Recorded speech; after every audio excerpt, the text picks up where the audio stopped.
Quest being known for being this, I wouldn't say savior for VR, but for being this most bang for your buck, most affordable experience for virtual reality, especially towards the Quest 2. I'm not really indicating that's for the Quest 3 per se. That's why the conversation in this video is definitely going to be something that you want to stay tuned in. We had shared in our video previously that we talked about the PSVR 2 potentially being the superior headset due to what it does offer alone and its mission and vision on what it has in terms of just being part of the VR experience.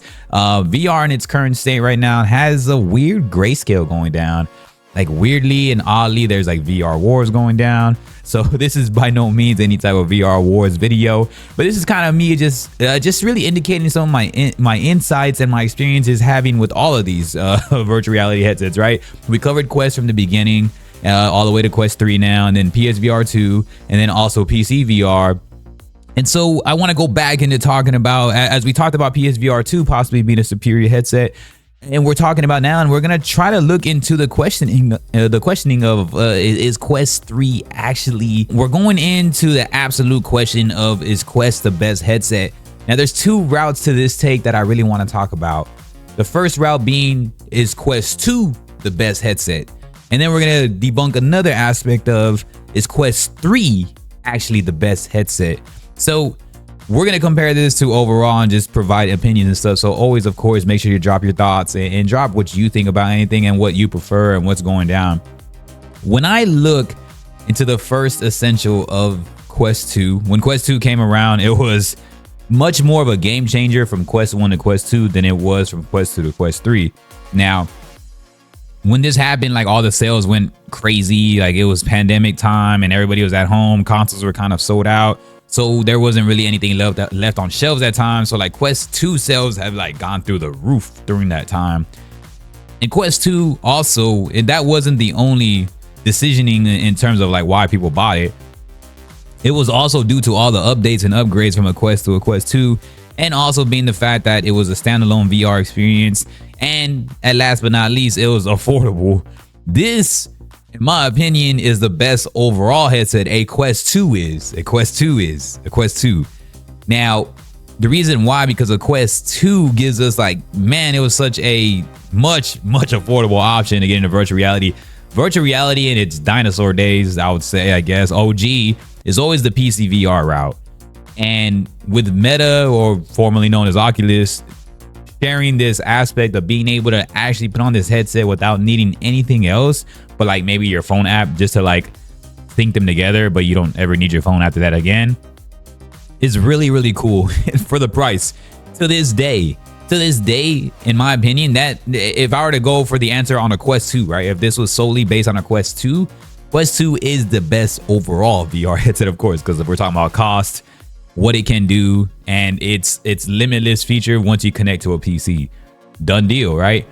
But that's not all this video is talking about. Now when we go into the overall essence of a Quest, if you're saying Quest 2, I wouldn't say it's the best headset, of course not in terms of performance and all that, but the best overall. It's good for entry, it's limitless if you go to a PC, and it does all that. The only thing it doesn't have is the PSVR 2 aspects of virtual reality, and in terms of exclusives and what they offer, what Sony offers in their tech. But it is by far the best overall because you can grasp onto it really quickly, you know. But when I look into the contrasted side of a Quest 3, that's where like my opinion starts to really kind of shift gears now. And that's what really inspired me about the PSVR 2 video that I made, which is a lot of traction on there. So y'all go check out that video also to listen to my opinions as to why like PSVR 2 possibly is a superior headset right now. Quest 3 is much more expensive this time around, respectively so, because they added more features and mixed reality and all that. But I think that they still somewhat stayed the same in terms of like their ideal functionality. When they released Assassin's Creed, everybody was excited that it was going to go mainstream. When Asgard's Wrath came out, it wasn't even a Quest 3 version. It was actually a Quest 2 version. They received so much shit that they were forced to feed us that Quest 3 update like within a few days, within that same week, which would probably never would have happened unless like people actually said shit about it, which is good. And then like what I said, Assassin's Creed was supposed to be this mainstream asset of Quest. but I don't really hear anybody talk about it anymore. And plus, like, their trailer was shit. It was just a rendered trailer. It wasn't even like an actual gameplay. They didn't release the gameplay trailer till like later, and that's when also everybody was talking shit about it also. So 2 times like Quest with their full-on AAA gaming is something to not really be trusted moving forward as of right now. But again, they're not, I mean, it's not the terrible aspect. Like what I said, if you're getting a Quest 2, I would say for sure that's well worth the money and the experience you do get with a 2, because again, you're not spending as much, especially if you find one like on a massive sale or maybe like a somewhat pre-owned one that like is not damaged, obviously, like that works accordingly, and you get it. Like, trust me, man, if you find like a great bargain on a Quest 2 and it's solid, like it actually works, man, you won, because that's all you need for virtual reality right now. Quest 3 on the other hand, you know, when I first picked mine up, it was like 600 plus. Insurance, of course, in case it breaks. You never want to get something that pricey and it breaks, man, and then you can't turn it in, you can't do nothing with it. Depending on a year or two, whatever y'all do with that insurance. Then the strap it comes with is ass cheeks. I would understand if the strap that it came with was at least solid, like the way the PSVR 2 does. But the strap that a Quest comes with is ass cheeks for the amount of money you're paying, because now you're over the halfway mark to $1,000, and then now you have to get yourself a custom strap. Then if you're depending on new games, mixed reality games, enhanced graphics like 90 hertz, etc., like with a game like Asgard's Wrath 2 that has like 40 plus hours in it, with the Quest 3 type experience, the only game right now to have that, you're looking at like way more battery life. So you have to buy additional batteries and stuff. After that, you kind of just have to look into the formality of what you're actually using your Quest 3 for. So if you're a creator or if you're a streamer or whatever it may be, whatever it is you're doing, you might have to spend a little bit more extra money. At that component, you're looking at already like maybe the $800 mark with taxes. Shout out to the economy. So $800 versus like maybe a $300 Quest 2 being like a $300, while Quest 3 is like, man, I don't know. It's like what I said. For me, I'm looking at $800 the way I had to spend for my Quest 3. So everybody's different on where everybody lives. $800 USD. I don't think that that's worth it, at least right now, just because that doesn't make it the best headset in terms of virtual reality. If I'm looking at that kind of money, I'm just gonna save like an additional 100 or 150, and I'm looking towards PSVR 2 right there. Especially, usually a lot of the crowd and the dynamic of Quest currently usually use Quest just for like VR gaming. Unless you're somebody like me who's like a massive enthusiast for years, like we actually tap into like the hand tracking, the mixed reality facets, applications, and social experiences. Trying to look into this Horizon world, and we're trying to see like what's actually else good on Quest versus just the gaming experience. So speaking on just a gaming experience, usually people get Quest for that. It's an easy way to tap into VR gaming, you know what I mean? So if you're just tapping into that, you're already like $100 shy basically of like a PSVR 2, and meaning you get a PS5 and a PSVR 2, possibly with much more AAA gaming. But again, every headset has their flaws, so I'm not saying that like one option's better than the other. But when I'm stepping back and recognizing the current state of virtual reality, to me, it's a snooze fest. Ghost of Tabor winning Game of the Year as a beta game, meaning it's not really complete yet. Their full release is not until this year, 2024. I don't really agree with like really getting a Quest 3 right now, just due to Ghost of Tabor being the only game really carrying it. Anytime Ghost of War videos I make, they're usually over 1,000 views easily, and it just way more traction and way more everything when it comes down to Ghost of War on Quest. Usually that's the only game, unless you're using the baby face of Quest, which is like Beat Saber or like certain things like that. Usually a lot of the top VR creators are just using PC VR right now, so it's really tough for that scenario too. That's how they're able to record and do everything like that. So Quest 3 becomes much more of a confusing state for me. I wouldn't say that a Quest 3 is the best headset. I would say a Quest 2 is the best overall headset. It's not literally the best headset in terms of everything else, like what I said earlier. But again, this is a conversation that is really confusing just due to the nature of Quest 3 is expensive. It's no longer the affordable. Now it's more affordable than the PSVR 2 and PC VR right now, maybe. But you're right around the corner of getting either route now. And I think at that point, at least currently, is not worth it.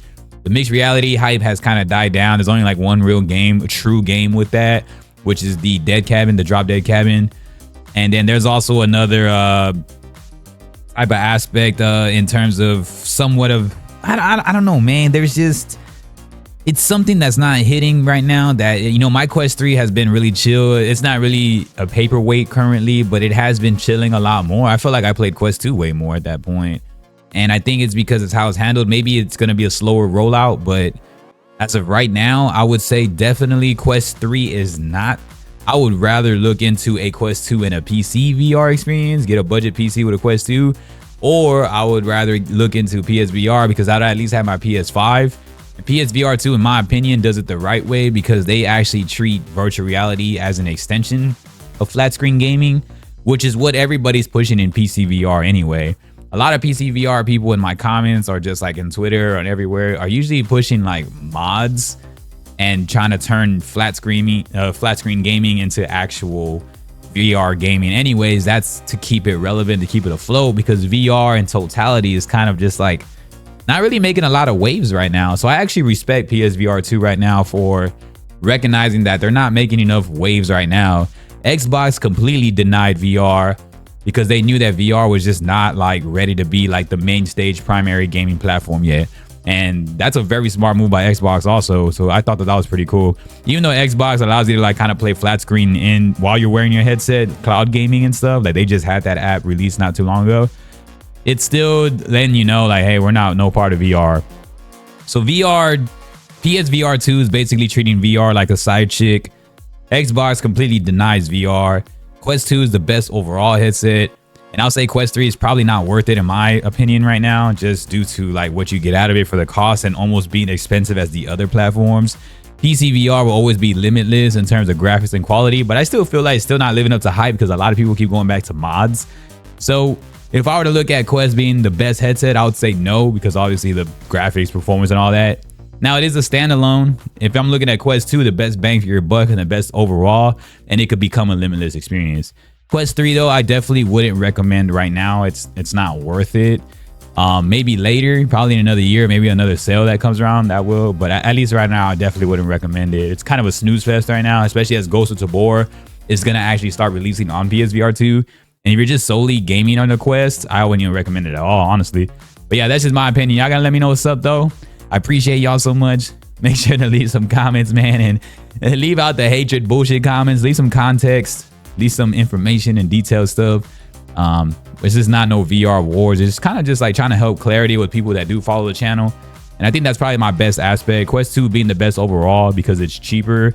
Quest 3, I think if you're gonna get Quest 3 with all the stuff that it has to really configure to, I would look towards either a PSVR 2 or maybe a PC VR with a budget, like in terms of like buying like a used Quest 2 and like maybe a pre-built PC or something. You're almost around those areas, man. It may sound crazy, but yeah, that's how much Quest 3 kind of costs right now.